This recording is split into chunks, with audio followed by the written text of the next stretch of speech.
નમસ્કાર વિદ્યાર્થી મિત્રો. ધોરણ 10 વિજ્ઞાન પ્રકરણ 8 સજીવો કેવી રીતે પ્રજનન કરે છે તેના 12મા ભાગમાં એટલે કે છેલ્લા ભાગની અંદર આપણે આ પાઠના કેટલાક હેતુલક્ષી પ્રશ્નો છે એના વિશે આપણે ચર્ચા કરીશું. આ પાઠની અંદર પણ ઘણા બધા હેતુલક્ષી પ્રશ્નો છે આવતા હોય છે, પણ એમાંથી વધારે જે અગત્યના હેતુલક્ષી પ્રશ્નો છે એની આપણે ચર્ચા કરીએ. તો એક માર્ક્સના પ્રશ્નોની અંદર સૌપ્રથમ આપણે જોશું ખાલી જગ્યા પૂરો. તો ખાલી જગ્યા વિશે આપણે જોઈએ. ગોનોરિયા અને સિફિલિસ જેવા જાતીય રોગો માટે જવાબદાર રોગકારક ખાલી જગ્યા છે. તો આગળના ભાગની અંદર આપણે શીખી ગયા છીએ કે આવા રોગો છે કે જાતીય રોગો બે રીતે થાય: બેક્ટેરિયા દ્વારા એટલે કે જીવાણુ દ્વારા અને વાયરસ દ્વારા. તો અહીંયા ગોનોરિયા અને સિફિલિસ છે એ બેક્ટેરિયા દ્વારા થાય છે. ત્યાર પછી પ્લાઝ્મોડિયમમાં ખાલી જગ્યા દ્વારા અલિંગી પ્રજનન થાય છે. તો કે પ્લાઝ્મોડિયમની અંદર એકમાંથી અનેક કોષો ઉત્પન્ન થતા હોય એટલે એને બહુભાજન તરીકે આપણે ઓળખશું. બટાટાના કંદની સપાટી પર અલિંગી પ્રજનન માટે ઘણી ખાલી જગ્યા આવેલી હોય છે. તો બટાટાના કંદની ઉપર ઘણી બધી કલિકાઓ આવેલી હોય છે. શરીરના કોઈ કપેલા નાના ભાગમાંથી સંપૂર્ણ સજીવનું નિર્માણ કરવાની ક્ષમતાને ખાલી જગ્યા કહે છે. પુનર્જનન અથવા તો પુનઃજનન કે પુનઃસર્જન કંઈ પણ તમે કહી શકો છો. સપુષ્પી વનસ્પતિમાં અંડકોષના ફલનની ક્રિયા ખાલી જગ્યામાં થાય છે. તો સ્ત્રી કેસરનો જે નીચેનો ભાગ છે ફૂલેલો, જેને આપણે અંડક કહીએ છીએ, આ અંડકમાં થાય છે. સ્ત્રીમાં દર ખાલી જગ્યા દિવસે અંડપિંડમાંથી અંડકોષ મુક્ત થાય છે. તો દર 28 દિવસે, તો એમાં 28 દિવસ આવશે.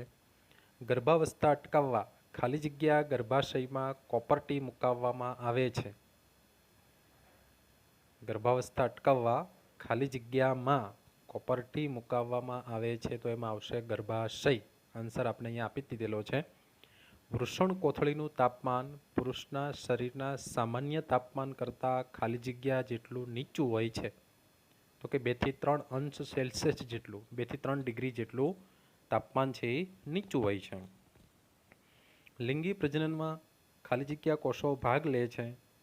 તો કે લિંગી પ્રજનનની અંદર જનન કોષો જ ભાગ લેતા હોય છે.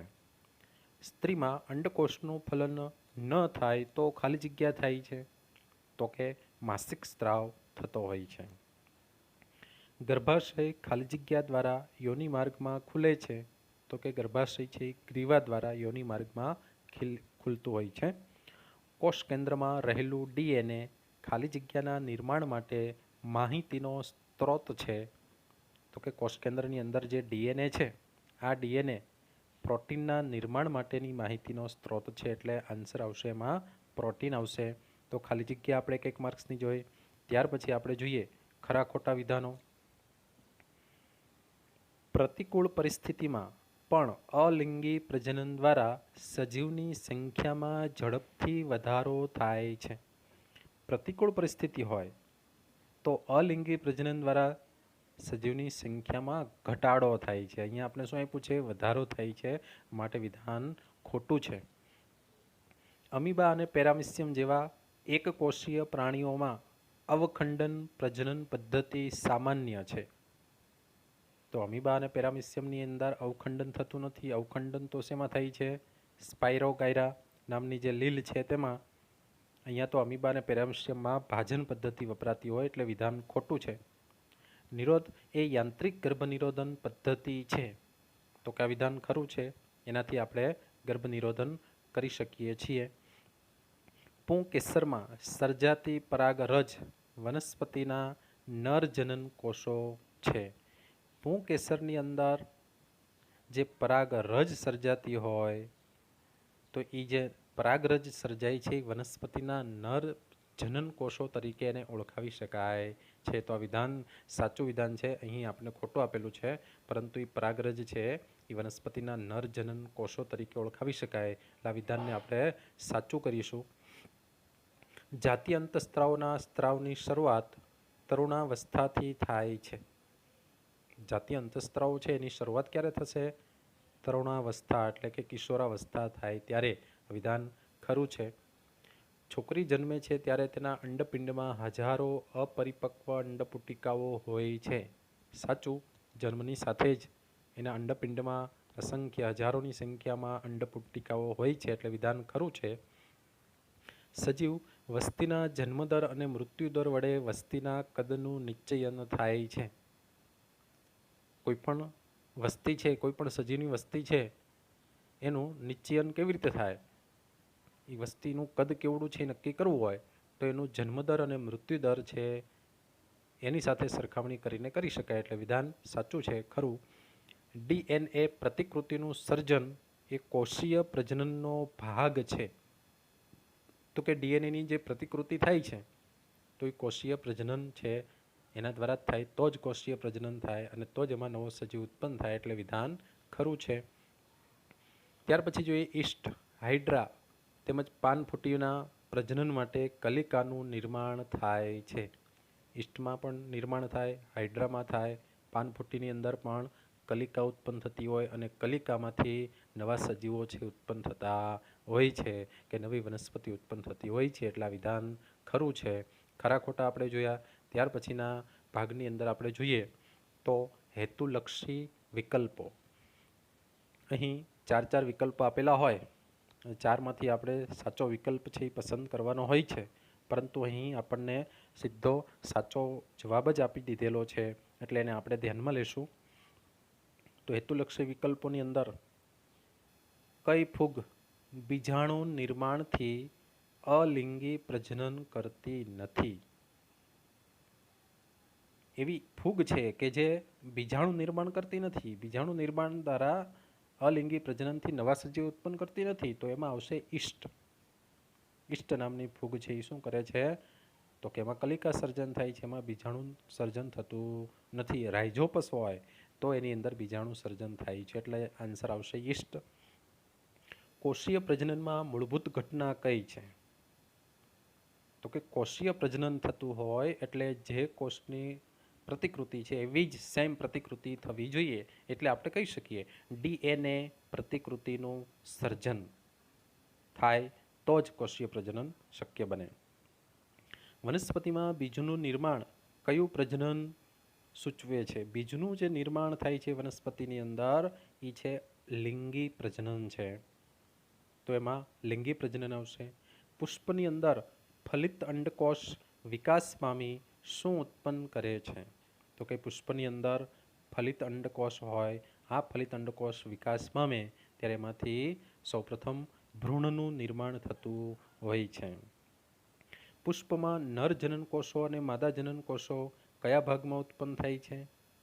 તો કે નર જનન કોષો અને માદા જનન કોષો છે તે પરાગાશયની અંદર ઉત્પન્ન થતા હોય છે તેમજ અંડકની અંદર ઉત્પન્ન થતા હોય છે. એટલે બે ભાગ આપને આપવામાં આવ્યા છે કે પુષ્પમાં નર જનન કોષો છે એ પરાગાશયમાં અને માદા જનન કોષો છે એ અંડકમાં ઉત્પન્ન થાય છે.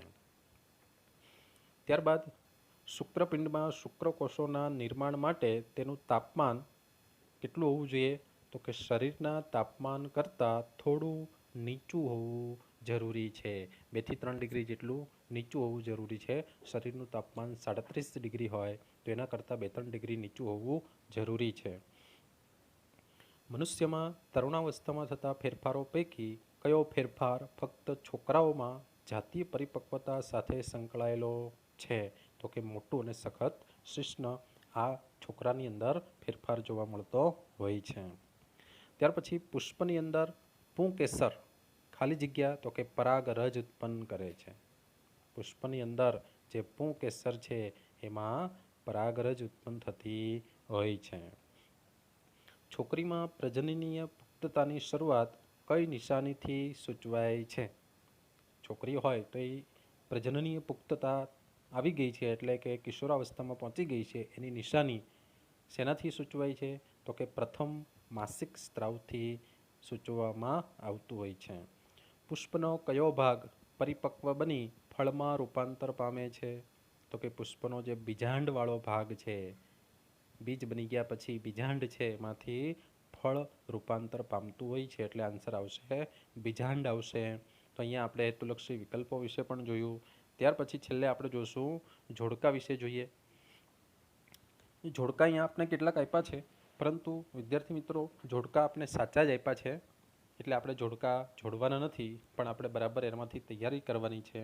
તો કોલમ 1 પહેલા જોડકાની અંદર જોઈએ. કોલમ 1 અને કોલમ 2 અવખંડન કોણ દર્શાવે? તો કે સ્પાઇરોગાયરા, સાચું જ આપેલું છે અહીંયા.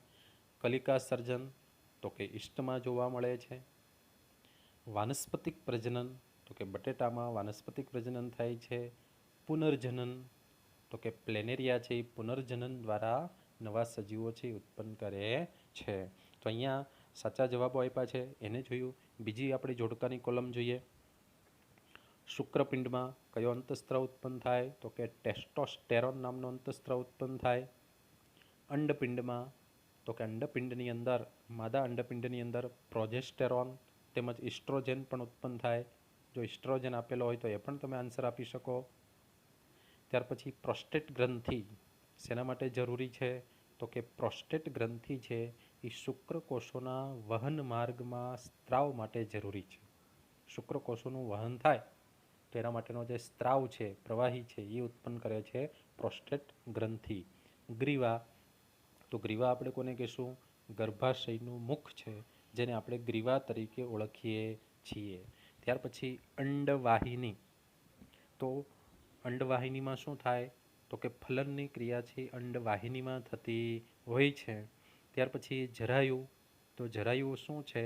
ગર્ભ અને ગર્ભાશય વચ્ચે રકાબી જેવી એટલે કે ડીશ જેવી જે રચના છે, જે ગર્ભને પોષણ આપે છે, આવી રચના એને જરાયુ તરીકે ઓળખવામાં આવે છે. ત્યાર પછીના જોડકાની અંદર આપણે જોઈએ તો ત્રીજા જોડકામાં દ્વિભાજન શેમાં જોવા મળે? તો કે અમીબામાં. બહુભાજન શેમાં જોવા મળશે? પ્લાઝ્મોડિયમની અંદર. કલિકા સર્જન કોણ દર્શાવે છે? તો કે હાઇડ્રા કલિકા સર્જન દર્શાવે છે. બીજાણુ સર્જન કોણ દર્શાવે? તો કે રાઇઝોપસ નામની ફૂગ છે, એમાં બીજાણુ સર્જન જોવા મળતું હોય છે. ચોથી જોડકાની આપણે જોડ જોઈએ, તેમાં કોલમ 1 સાચી જોડ જ અહીંયા આપણે આપેલી છે કે અંડપિંડમાં તો કે જાતીય અંતઃસ્ત્રાવનો સ્ત્રાવ થાય છે. અંડપિંડની અંદર જાતીય અંતઃસ્ત્રાવ છે એનો સ્ત્રાવ થતો હોય. અંડવાહિની તો અંડવાહિનીમાં શુક્રકોષ વડે અંડકોષનું ફલન થાય છે. નરના શુક્રકોષો છે એના વડે માદાના અંડકોષનું ફલન અંડવાહિનીમાં થતું હોય છે. ગર્ભાશય તો કે ફલિત અંડકોષની વૃદ્ધિ અને ગર્ભ વિકાસ ગર્ભાશયમાં થતો હોય.